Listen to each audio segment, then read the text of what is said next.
नमस्कार मित्रों, मैं राहुल लाल और आज उपस्थित हूँ सबसे बड़े घटनाक्रम के साथ जो अहम गुजरात हाई कोर्ट ने जो एक विस्फोटक फैसला दिया है। उस फैसले के कारण भारतीय राजनीति में जो नया भूचाल आया है उसको लेकर हम लोग बातचीत करेंगे। सबसे महत्वपूर्ण चीज़ यह है कि जो खतरनाक एक तरह से फैसला कहूँ, बिल्कुल एक बर्बादी वाला फैसला अगर माना जाए, तमाम मीडिया समूह या फिर जो तमाम भारतीय जनता पार्टी के समर्थक कह रहे हैं कि गुजरात हाई कोर्ट के फैसले के बाद राहुल गांधी का राजनीतिक करियर समाप्त हो गया है। ये एक वस्तु स्थिति है मित्रों कि अगर संसदीय राजनीति की दृष्टि से देखा जाए, अब तक अगर उस फैसले के ऊपर प्रतिबंध नहीं लगा, सुप्रीम कोर्ट से राहत नहीं मिली, तो उनकी न केवल सदस्यता की स्थिति तो वो जाएगी ही जाएगी, वो अगले 2 साल चुनाव नहीं लड़ सकते हैं। एक ये ऐसी गंभीर स्थिति है। इस गंभीर स्थिति को एक ये विश्लेषण किया जाएगा कि आखिर 2024 के चुनाव से पहले ही क्या वो संसदीय राजनीति से दूर हो जाएंगे, क्या कांग्रेस का कोई चेहरा नहीं होगा। ये मामले उठ रहे हैं। और दूसरा एक मामला ये भी उठ रहा है मित्रों यहाँ पे कि संपूर्ण घटनाक्रम से राहुल गांधी जननायक बनकर उभरेंगे और भारतीय राजनीति के सुपर हीरो बन रहे हैं। वो आखिर क्या है सच? राहुल गांधी की भारतीय राजनीति में भूमिका इस घटनाक्रम से सीमित होगी या फिर वो भारतीय राजनीति के जननायक सुपर हीरो बनकर निकलेंगे? अगले कुछ मिनटों में मैं इसी का विश्लेषण करूंगा। और अगर अब तक आप लोगों ने इस चैनल को सब्सक्राइब नहीं किया है तो जल्द से जल्द सब्सक्राइब कर लें। मित्रों, अगर हम लोग देखें इस पूरे घटनाक्रम को, तो इसकी शुरुआत अगर होती है अप्रैल 2019 में कर्नाटक के कोलार में राहुल गांधी भाषण देते हैं मोदी सरनेम को लेके। और कर्नाटक के कोलार में जहाँ पे राहुल गांधी ने ये भाषण दिया था, वहाँ की जनता को राहुल गांधी बुरे नहीं लगे। वहाँ पे भारतीय जनता पार्टी की हार हुई। हम लोगों ने अभी देखा है कर्नाटक में भी बीजेपी की हार हुई। लेकिन अभी इस समय ये एक सबसे बड़ी वस्तु स्थिति बनी हुई है गुजरात हाई कोर्ट के फैसले के बाद से कि राहुल गांधी की स्थिति क्या है।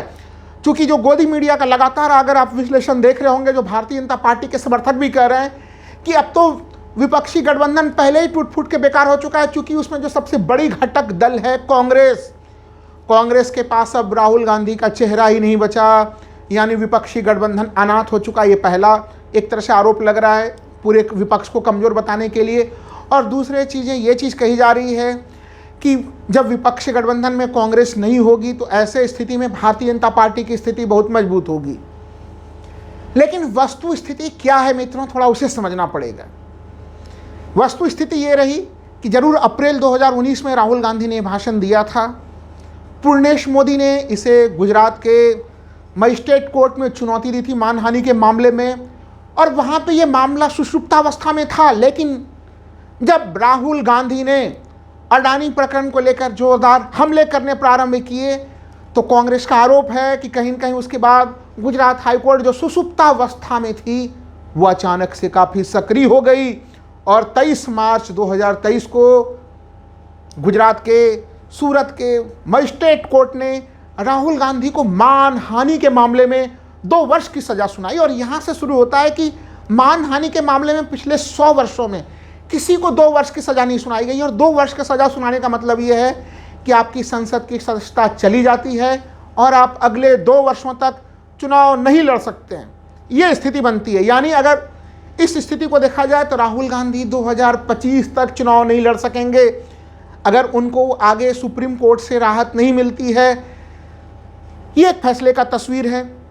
लेकिन अब दूसरी स्थिति अगर हम लोग देखें, आज क्या घटनाक्रम हुआ मित्रों, चूँकि अगर ये घटनाक्रम हम लोग देखते हैं कि 23 मार्च को वो वहाँ से फैसला आता है इस वर्ष, और उसके बाद फिर ये मामला सेशन कोर्ट में जाता है, वहाँ पे भी राहुल गांधी को राहत नहीं मिलता। फिर राहुल गांधी एक तरह से गुजरात हाई कोर्ट जाते हैं 29 अप्रैल को, और वहाँ पे 29 अप्रैल को सुनवाई होती है। फिर 2 मई को सुनवाई होती है, फैसला सुरक्षित रख लिया जाता है। और 66 दिनों के बाद 66 डेज के बाद 7 जुलाई को फैसला सुनाया जाता है कि उन्हें राहत नहीं मिलेगी।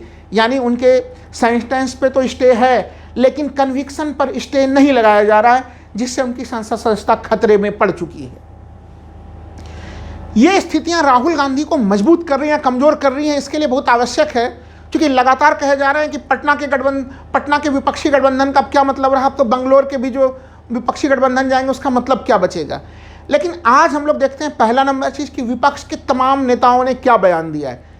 पटना में जो तमाम अधिकांश विपक्षी पार्टियां शामिल हुई थी, अगर उनके बयानों को देखें, काफ़ी सावधानी के साथ मित्रों, तो उसमें नज़र आता है कि उन सबों ने गुजरात हाईकोर्ट के फैसले पर निराशा प्रकट की है।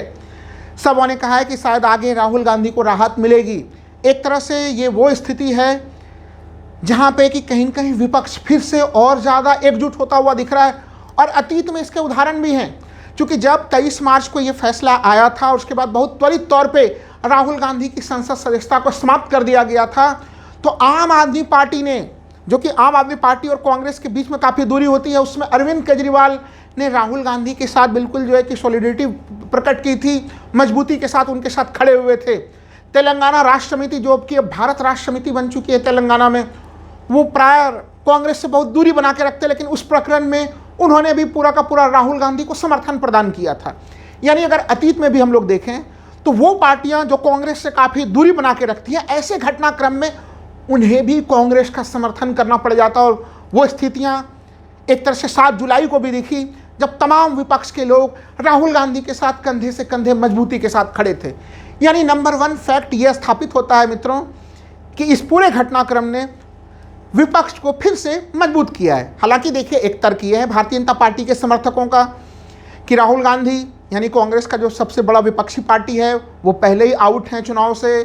शरद पवार, जो कि भारतीय राजनीति के कद्दावर भीष्म पितामह कहलाते हैं, उनकी पार्टी टूट चुकी है। उद्धव ठाकरे की पार्टी टूट चुकी है। तो ऐसे विपक्ष में बचा किया। यह एक विश्लेषण समर्थकों का है, लेकिन क्या यह जमीनी विश्लेषण है? बिल्कुल नहीं। हम लोग जानते हैं मित्रों कि भारतीय राजनीति भावनाओं पर आधारित होती है, और इस समय अगर हम लोग देखें, जब से राहुल गांधी की संसद सदस्यता समाप्त हुई है, राहुल गांधी क्या कर रहे हैं? राहुल गांधी की संसद सदस्यता भले ही समाप्त हो गई है, लेकिन वो अभी भी जनप्रतिनिधियों के तमाम जिम्मेवारी एक तरह से निभाते हुए दिख रहे हैं। लोगों को के दुख दर्द में वो शामिल हो रहे हैं। वो इकलौते बड़े नेता रहे जिन्होंने मणिपुर, जो कि जल रहा था, वहाँ पे जाके लोगों के दुख दर्द सुने। वो कभी ट्रक ड्राइवरों के साथ दुख दर्द शेयर करते हुए दिखते हैं, तो कभी वो अलग अलग जगहों पे देख सकते हैं जनता के मामलों को सुनते हुए। यानी भारत जोड़ो यात्रा तो चली ही थी, लेकिन एक तरह से भारत जोड़ो 2 भी राहुल गांधी ने जोड़ के रखी है। तो सहानुभूति का फैक्टर इस समय राहुल गांधी के साथ काफ़ी हाई है। मैं अतीत का भी एक प्रकरण बताता हूं मित्रों। बाला साहेब ठाकरे, चुनाव आयोग ने उनके वोट डालने पे भी प्रतिबंध लगा दिया था। ना वो चुनाव लड़ सकते थे, ना वोट डाल सकते थे, लेकिन फिर भी महाराष्ट्र में उनकी स्थिति में कोई परिवर्तन नहीं आया, बल्कि उनके शख्सियत में और वृद्धि हुई थी। जबकि वो मामला काफ़ी अलग किस्म का था, हेट स्पीच का मामला था। यहाँ पे तो मामला भी इस रूप में नहीं है, जिसमें काफ़ी संभावना है कि उनको सुप्रीम कोर्ट से राहत मिल जाएगी। लेकिन मैं अभी जो विश्लेषण कर रहा हूँ वर्तमान समय में, क्योंकि आज जब एक तरह से 7 जुलाई को यह न्यूज़ सुबह सुबह गुजरात हाईकोर्ट की यह न्यूज़ आ रही थी, उस समय तमाम टीवी चैनलों पे जो न्यूज़ चल रही थी, माननीय प्रधानमंत्री जी के 36 घंटे में 4 शहरों के धुआंधार यात्रा को लेकर चल रही थी कि वो 4 राज्यों के 5 शहरों में धुआंधार यात्रा कर रहे हैं। और प्रधानमंत्री एक तरह से कहीं न कहीं वो छत्तीसगढ़ भी गए, अब प्रधानमंत्री उत्तर प्रदेश की यात्रा कर चुके हैं, अब प्रधानमंत्री तेलंगाना की यात्रा पे हैं, उसके बाद फिर वो राजस्थान की यात्रा पे होंगे। ये परिस्थितियां, यानी माननीय प्रधानमंत्री पूरी तरह से कांग्रेस की घेराबंदी करने में और विपक्ष की घेराबंदी करने में लगे हुए हैं। अगर उत्तर प्रदेश को छोड़ दिया जाए मित्रों, तो छत्तीसगढ़, तेलंगाना और राजस्थान वो जगह हैं जहां पे कि चुनाव होने वाले हैं। ऐसे स्थिति में जो न्यूज़ गुजरात से आई, उसने कहीं न कहीं प्रधानमंत्री के उस विस्फोटक यात्रा को छोटा कर दिया, और राहुल गांधी की परिधि काफ़ी ज़्यादा बन गया। उसके ऊपर तमाम लोग, सत्ता पक्ष के लोग, विपक्ष के लोग चर्चा करते हुए सुनाई दिए मित्रों। राहुल गांधी फिर से भारतीय राजनीति के केंद्र में केंद्र बिंदु बनते हुए दिखाई दिए। यानी उनकी स्थिति अगर देखा जाए, वो अभी लोक विमर्श के विषय बने हुए हैं। अगर दूसरे ओर प्रधानमंत्री को देखें, प्रधानमंत्री कहीं परेशान नजर आ रहे हैं। अगर वो छत्तीसगढ़ की यात्रा पे गए हैं मित्रों, छत्तीसगढ़ में उन्होंने कहा कि वो कई सारे प्रोजेक्ट की सौगात लाए जिससे वहाँ पे बेरोजगारी को दूर किया जा सके। लेकिन छत्तीसगढ़ की अगर हम लोग आंकड़े देखें मित्रों, तो छत्तीसगढ़ एक तरह से भारत का वह राज्य है जहाँ पे बेरोजगारी सबसे कम है। तो सबसे कम जहाँ पे बेरोजगारी है 2.1, 1.8 इस प्रकार के तमाम आंकड़े आते रहते हैं, केंद्र सरकार के ही आंकड़े होते हैं। वहाँ पे वो रोजगार बढ़ाने के मिशन पे थे। उसके अलावा माननीय प्रधानमंत्री जी को वो कहना पड़ा, जो डर जाए वो मोदी नहीं होते, मोदी नहीं हो सकते। कहने का मतलब है कि वो बार बार संकेत दे रहे थे कि वो डरते नहीं हैं। लेकिन यह संकेत किसी को क्यों देना पड़ता है, आप लोग खुद ही समझदार हैं, सोच सकते हैं। लेकिन सबसे महत्वपूर्ण चीज़ ये है कि माननीय प्रधानमंत्री 8 जुलाई को तेलंगाना जा रहे हैं और तेलंगाना में उनके जाने से पहले ही भारतीय जनता पार्टी के 2 वरिष्ठ नेताओं के बीच के आपसी सिर फुटअव्वल में भारतीय जनता पार्टी के ऑफिस में काफ़ी तोड़फोड़ की घटना हुई है। यानी प्रधानमंत्री जहां जा रहे हैं वहां पे बीजेपी के भीतर भितराघात की यह स्थिति बनी हुई है। और दूसरी तरफ अगर हम लोग देखें, भारत जोड़ो यात्रा 19 दिनों तक तेलंगाना के भीतर थी और तेलंगाना में कांग्रेस ने अचानक से अपनी उपस्थिति काफ़ी मजबूत दर्ज करा ली है। और कांग्रेस की इसी मजबूत उपस्थिति के कारण तेलंगाना राष्ट्र समिति, जो कि अब भारत राष्ट्र समिति बन गई है, वो कांग्रेस से दूरी बनाए हुए है। तो एक तरह से वो जान रही है कि कहीं न कहीं कांग्रेस के साथ ही उनके टक्कर होने हैं। तो वहाँ पे खम्मम में जो अभी रैली हुई राहुल गांधी की, उसके बाद से तो अब हर कोई कह रहा है कि तेलंगाना में कांग्रेस की स्थिति बहुत मजबूत है। तो एक तरफ कांग्रेस की स्थिति को देखिए कि तमाम राज्य, चाहे वो छत्तीसगढ़ हो, मध्य प्रदेश, तेलंगाना, राजस्थान, इन जगहों पे वो काफ़ी मजबूत पोजीशन में पोजिशनिंग पहले से कर रही है। और उसके ऊपर ये कि गुजरात हाई कोर्ट से आए हुए इस फैसले ने राहुल गांधी के प्रति सहानुभूति फैक्टर में काफ़ी ज़्यादा वृद्धि कर दी है। और हर कोई ये चीज़ देख रहे हैं कि किस तरीके से जो राजनीति में परसेप्शन होता है, उस परसेप्शन में क्या परसेप्शन बना। कांग्रेस ने लगातार ये चीज़ कहा, अडानी के मामले को उठाने के कारण उन्हें संसद से हटाया गया, उन्हें घर से हटाया गया। लेकिन कांग्रेस ये चीज़ कह रही है कि राहुल गांधी लोगों के दिल में रहते हैं। और यह परसेप्शन काफ़ी हद तक भारतीय जनमानस में मित्रों बना हुआ है। तो अगर हम लोग देखें इस घटनाक्रम से राहुल गांधी की छवि काफ़ी मजबूत होते हुए दिख रही है। इसके पहले हम लोगों ने चर्चा की थी कि क्या स्थिति है महाराष्ट्र में। महाराष्ट्र उत्तर प्रदेश के बाद सबसे ज़्यादा लोकसभा सीटों वाला जगह है। वहाँ पे किस तरह से शरद पवार के ऊपर हमले के बाद शरद पवार मजबूत हो गए हैं, उद्धव ठाकरे के हमले के बाद उद्धव ठाकरे मजबूत हो गए हैं। तो ज़रूर अगर एक दृष्टि से आप देखें, सही ढंग से आप देखें, तो आपको विपक्ष कमज़ोर होता हुआ दिखेगा। लेकिन गहराई से विश्लेषण करने पे जो विश्लेषण हमें प्राप्त होता है, विपक्ष भी मजबूत हो रहा है और राहुल गांधी की स्थिति भी मजबूत हो रही है। राहुल गांधी कहीं न कहीं एक जननायक की स्थिति में आ रहे हैं, जिन्हें जनता सुनना चाहती है और जनता एक तरह से उन्हें प्रताड़ित मान रही है। अगर देखिए भारतीय परंपरा जो रही है मित्रों, चाहे आप वैदिक धर्म ग्रंथों में देखें, उस समय के कहानियों को देखें, जो भी राजा या जो भी व्यक्ति पीड़ित रहा है उसके साथ जनमानस रहा है। और वो स्थिति आज के संदर्भ में भी है। आप जब पीड़ित होते हैं तो फिर आपके साथ जनता भी खड़ी हो जाती है। और आप अगर जनता से संबंधित मुद्दों को, आप जन सरोकार के मामलों को उठाते हैं, तो वैसे स्थिति में उसमें और भी ज़्यादा तीक्ष्णता आ ही जाती है। और इन मामलों से कहीं न कहीं राहुल गांधी काफ़ी ज़्यादा लबरेज हैं। ऐसे स्थिति में ऐसी स्थिति ना बने कहीं जो अभी इस समय दुनिया की सबसे बड़ी पॉलिटिकल पार्टी है भारतीय जनता पार्टी, और उसके चाणक्य कहे जाते हैं माननीय गृह मंत्री अमित शाह, क्या बहुत ज़्यादा विपक्ष के ऊपर हमलावर होकर, या फिर इन मामलों में राहुल गांधी के जो ये तमाम मामले उठ रहे हैं, क्योंकि देखिए यह मामला भारतीय जनता पार्टी के जो विधायक रहे हैं पूर्णेश मोदी, उन्होंने उठाया था। तो स्पष्ट तौर पे परसेप्शन के अंतर्गत ये चीज़ें कही जा रही हैं कि भारतीय जनता पार्टी के कहने पे ही उन्होंने ये चीज़ें कही होंगी। क्योंकि जो वाक़ई था वहाँ पे एक तरह से पहले तो ये चीज़ें कही गई मित्रों कि मोदी सरनेम का किस तरह से दुरुपयोग किया गया। पहले ये मामला पूरा का पूरा मोदी सरनेम पे था, फिर भारतीय जनता पार्टी ने इसको ओबीसी से जोड़ा, जबकि बहुत सारे मोदी सरनेम ओबीसी के लोगों के नहीं हैं, वो दूसरे वर्ग के लोगों के भी ओबीसी सरनेम है। ये सब पूरा एक लंबे से विवाद की स्थितियाँ रही हैं। उन स्थिति में राहुल गांधी को कहीं न कहीं इस ढंग से सामने में लेना वो कहीं उनके प्रति सहानुभूति बढ़ाता ही है मित्रों।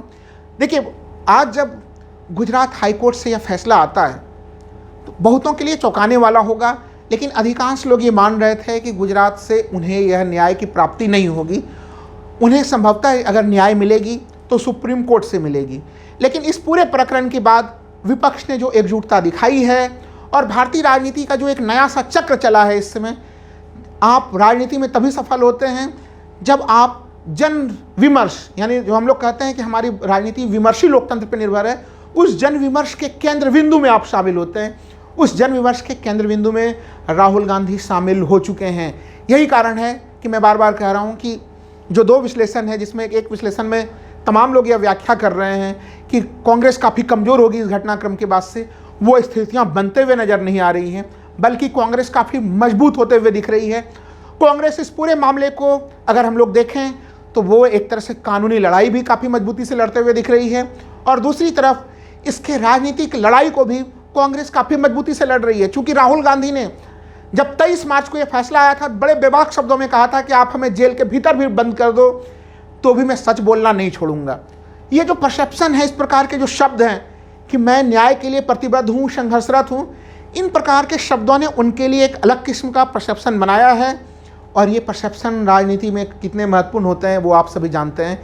धन्यवाद मित्रों।